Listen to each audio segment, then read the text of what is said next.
Hello student, welcome again to the yet another learning class of business studies.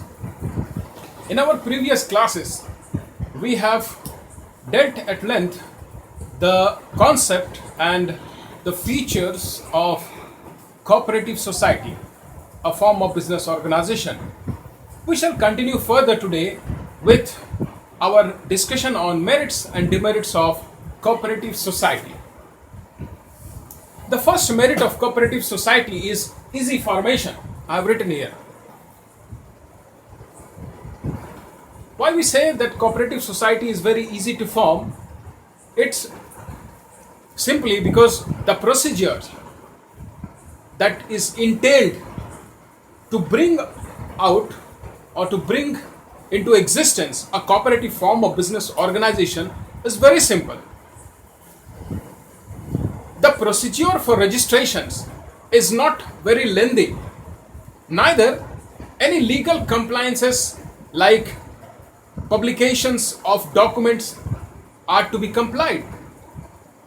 There is only minimum requirement that an application and the association statement along with a prescribed fee is submitted to the registrar of the society in the state where it has to be incorporated or registered, and any 10 member can do that.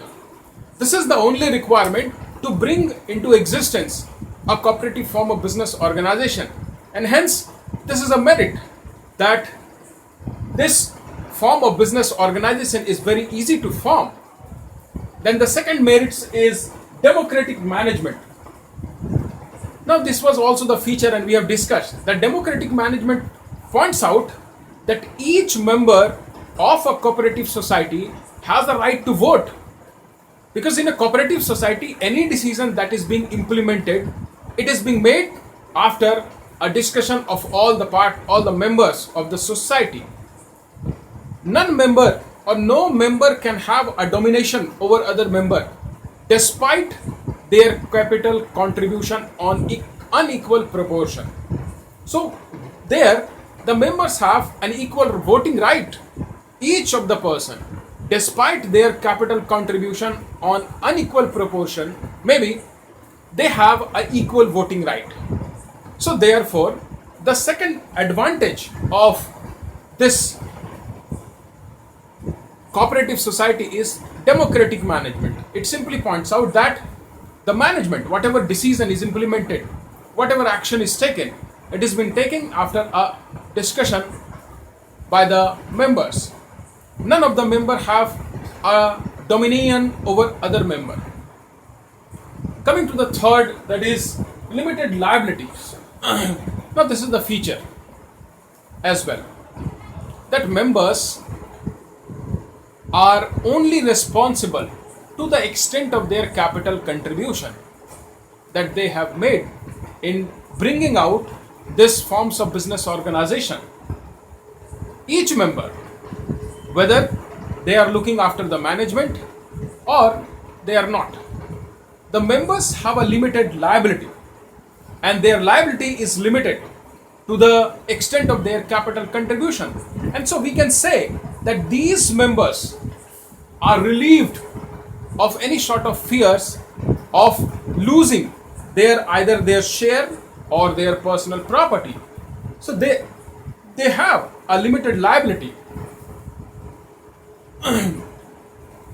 And this points out that in case of some financial losses, the personal property of the members cannot be used.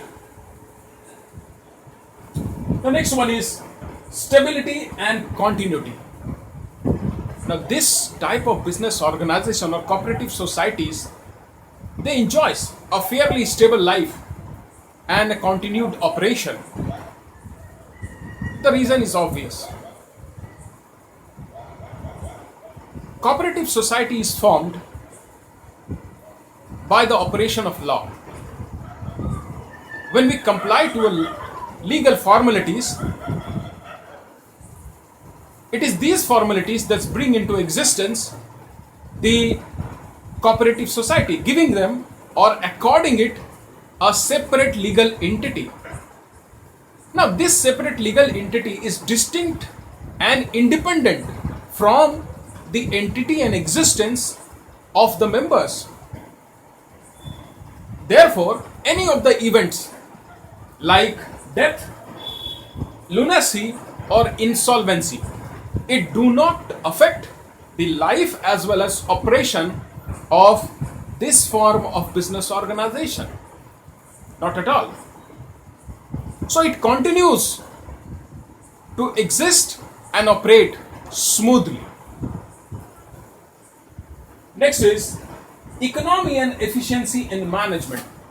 Now, generally what happens in a forms of business organization which operates on a fairly large scale, the management is handled and looked after by people who have specialized expertise.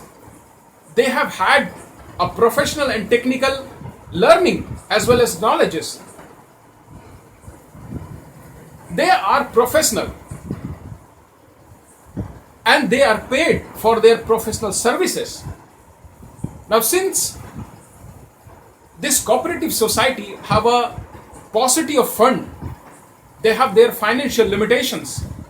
They cannot bear to pay such a huge salary or cost to the managers. Therefore, the business is generally looked after by the members themselves. So here what happens? The members do not command any salary. Rather, they are paid something in honorarium for their services, whatever they contribute in managing the business of the society. Whoever looks after, or the members who look after the management and entire affair of the business operation, they are paid an honorarium. It is not a salary. Moreover, we can say that since they have associated out of their common objectives, there is some commonality of interest, and belonging, the members usually belong to the locality, the same vicinity where this organization is formed, and therefore this is the result that there is economy and efficiency in management. Since the members themselves manages the business, they devote their effort wholeheartedly. They take their utmost due care and caution in managing the affair. There is no negligence on the part of the members. Loss of the business tends to be the loss of the members, and therefore they work very wholeheartedly. And since there is no any salary which is to be paid on a regular basis to the members who are looking after the business, so there is economy as well in the management. So we have economy as well as efficiency in management. The next one is social utility. Now, how this cooperative society tends to accord and give the benefit of social utility, how it is socially useful. We know and we have discussed that this business has been the result of a mass movement against the exploitation of the capitalist. Therefore, this movement or formation of this type of business aims at removal of the evils that exist in the society in the forms of black marketing, in the form of profiteering, in the form of exploitation, and then there can be other form of like monopoly and concentration of wealth only to a limited capitalist. Therefore, this form of business tends to be more socially useful. So we say that cooperative source of business or form of business organization, it brings about economic justice in the society. It puts an end to the evil of black marketing and profiteering or exploitation of the customers in the society, members in the society. So there is more socially useful. Second thing, and is that this form of business organization, it enjoys state patronage. State patronage points out that these business are subject to some privileges. There is some special rights which is being granted for promoting this type of business organization, and that is they are granted concession in some sort of taxes. Then they are also granted some concession in payment of the interest on the loans that is being advanced by the financial institution. Apart from them, various funds is being provided for these cooperative societies as well, at times by the government or by the various agencies of the government. So we have seen that they enjoys a patronage of the government. The government fosters this type of organization, promotes the establishment of this organization, and helps in continuing the operation of this organization. So this was all about the merits of business organization cooperative society. Now coming to the demerits, that is limited capital. Now since the number of this, usually in a cooperative society the number of members are very limited,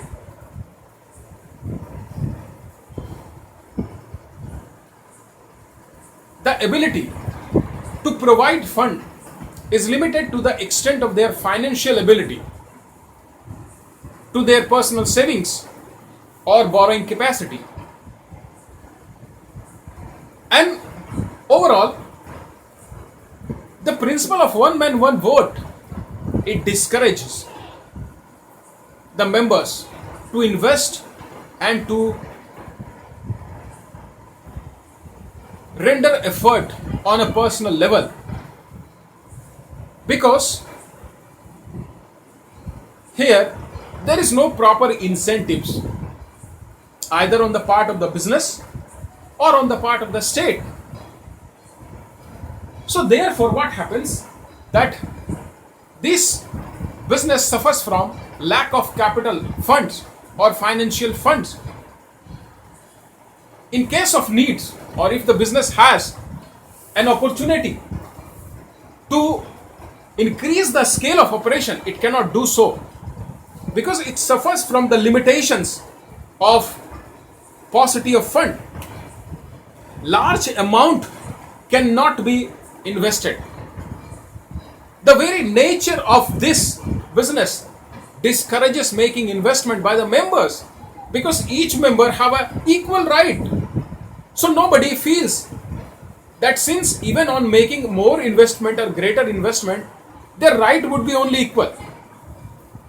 So the member do not feel or they lack the motivation to invest more in the business. So they suffers from limited capital. The second demerit is incompetent management. That's obvious and manifest, that the business is being regulated and managed by the members only who have formed this type of business. So there is an elected representative which is being elected, or who are being elected by the members through votings, and those representatives, they do not command any professional or technical knowledge and qualifications. They do not have any expertise or experiences of managing a business. So therefore, their managerial ability tends to be incompetent. So we have incompetent management. Then the third one is non-cooperation and dispute. Now there are greater chances that the members of a cooperative society, they tends to be non-cooperative, and there are greater chances of dispute. because there may be personal jealousy on account of some dissension among the members, or there may be some dispute over the personal apprehensions, personal prejudices that may be caused. The opinion which one has may not stand on equal footing with the other member. These personal biases and prejudices, they causes a lot of dissension and disagreement among the members, leading to dispute. So there is these member, they don't tends to cooperate. We have lack of motivation over there. Now we have just discussed that in the first point, that is limited capital, that since the members have a limited voting rights, that is one man one vote, this itself is a demotivator for the members, because there is a ceiling on the voting returns and voting rights of the members. Howsoever, whatever quantum of capital may be contributed, but if it is one member, it will have only one vote. So there is no justification for the capital contribution and the voting right of the members. The members do not feel to take initiative and effort to contribute greater capital, to work very genuinely and diligently for achieving the goals of the cooperative society. It dampens the spirit and initiative of the members. The members do not feel motivated to go for working very hard and diligently on their own part. They keep on fighting, and this dissensions fighting, it obstructs the smooth functioning of this business organization. Last, we have excessive government interferences. We have just seen that there are some patronage. It is state patronage, exactly opposite of it. Since state provides certain privileges, and therefore the functioning of the cooperative societies, they are adversely affected by the large number of government regulations. It may impede the smooth working operations of this form of business organization. And through these provisions of law, government indirectly may supervise and exercise control over this business organization. And therefore, this happens to be one of the demerits of cooperative society. Now, this is in brief a discussion about the cooperative society. We will discuss later in our class further if doubt consists. Till then, keep learning.